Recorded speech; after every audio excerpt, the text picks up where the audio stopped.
Hello, that was a short excerpt of me playing a piece by the Japanese composer called Toru Takemitsu, and that was his Rain Tree sketch. I suppose you'd say called it Rain Tree Sketch 1 because he has done a second one of those as well. When I was a student, forever ago, a long time ago, I had a very good friend I'm still friends with to this day, even though he lives at the other side of the world in Japan, and he's called Satoshi, so hello if you're watching, Satoshi.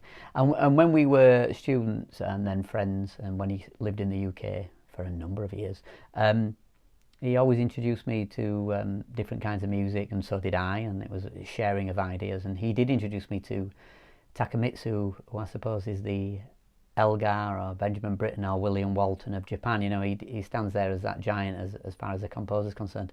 And I was really fascinated by his harmonic landscape.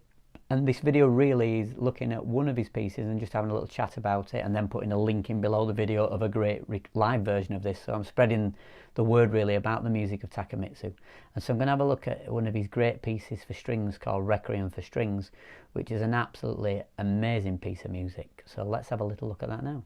So this is an early work for Takemitsu, written in 1957, and very much really influenced by Western classical music, maybe not so much about Japanese culture at the time. Of course, I'm not Japanese, so I'm not a great expert on that, but very much influenced by that. In fact, he once said, "I used to believe that I could only compose when I'm confronted with a big mirror of Western music. Only after knowing the music of my own country, I realised that that mirror is not just one-dimensional."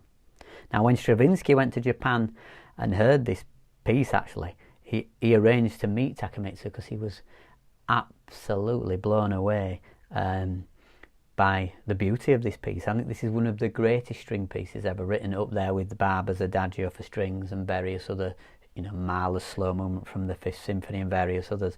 I think it's a stunning piece of music. I mean, Takemitsu wrote well over 100 compositions. He loved films. I think, in fact, he used to go see a film nearly every day. So the Requiem is kind of a glimpse of the composer's life, sort of an imaginary world.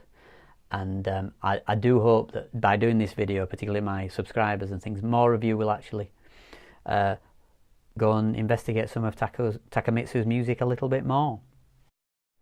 And the great thing about talking about this piece tonight, the Takemitsu, is I'm actually at the Leeds Town Hall tonight for the concert. There's members of the orchestra around here as I wander around, and it was an absolutely fabulous performance of the Takemitsu. So I'm really pleased I got to see it.